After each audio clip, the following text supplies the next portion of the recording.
Kelly, very nice of you to bring us some guests from your church. Well, you're welcome. Oh, so y'all know each other. Well, honestly, I know the mom. I just met Mackenzie today, so it's very nice to meet you officially. Was in the youth department and everything a few years actually before I started going to Parkway Hills. But yeah, we're all members of the same church. So this is Mackenzie right here. Yes. And then we have your parents, Mr. and Mrs. Baldwin. John and Stephanie. So you guys have a heavy personal story that's now turned into a book. Yeah. Yes. The name of that book is, and Kelly told me about this, and just the title alone gave me chills. Almost Gone, 25 Days and One Chance to Save Our Daughter. So and there are them goosebumps coming up again. Will you take us back and tell us about the beginning of the story and what happened? It was my senior year of high school, and I met this guy through an online chat site called Omegle, and we just started talking very innocently at first, just a couple minutes a week.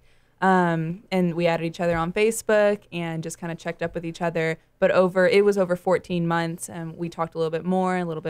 As when you guys first started talking, no red flags, because I'm sure your parents always talk to you about be careful on the internet, be careful with these sort of guys. Mm-hmm. Yeah, no, like originally we were not even pen pals at first, you know? And the only red flag looking back, even at the time it was a little weird. He told me that he lived in New York, and then after about a week, he was like, hey, actually, I don't live in New York. I live in Kosovo. I hope that's not weird. I just didn't want to like kind of freak you out that I'm from like a place that you don't really know about. Because I never thought we would meet. We had absolutely no plans to meet, and I thought we would just talk for like a few days, and then it would be over. But how much at the time during this 14 months did your parents know about?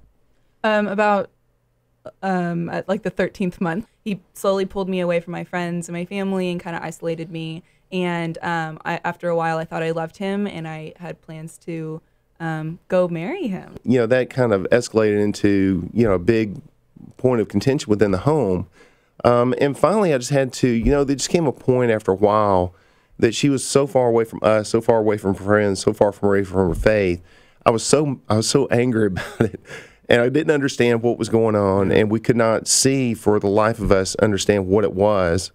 We looked at, an online relationship. It wasn't even on the radar as being anything that we would think about. Did you try to snoop on the computer at all? Yeah, I have their internet history. I know a little bit. I mean, I had passwords to their apps and all that sort of thing. I checked what I knew to do. Thought you were supposed to do. Yeah. But it wasn't enough. We had a lot of rules in place, but she circumvented them all to keep it secret. And if there was something there was something that she didn't know how to circumvent, she got on Google and figured it out. Wow. And managed to keep it secret the whole time. We went all the way up until the end of her senior year, is May, and I was on a business trip. I got a phone call from a friend of mine, and his daughter's a friend of Mackenzie's.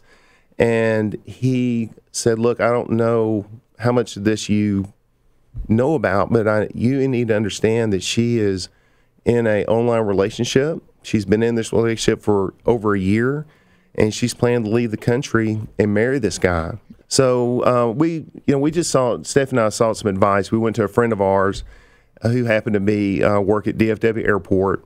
He's in security. He's kind of a wise man when it comes to these sort of things. Yeah. Just to find out what he thought.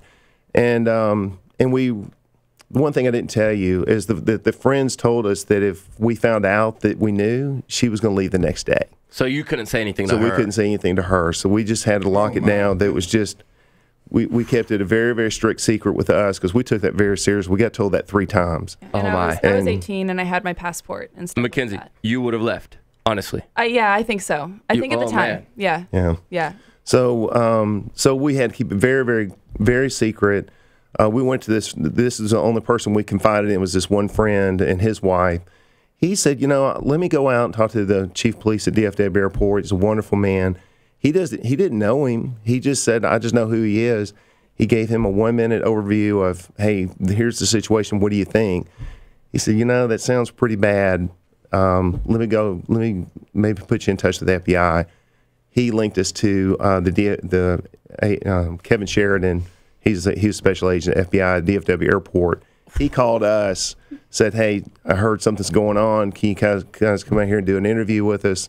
Steph and I came out there and talked to him, and we laid out what was going on. Special agent, is this when he looked at you and said, your daughter is in trouble? Did he look at you and tell you that? Yeah, he said, that's not a good place of the world for her to go, for a high school kid just to drop off by herself. We had the FBI worked with Steph and I, Agent Sheridan, and he had a couple of other agents that agreed to help him.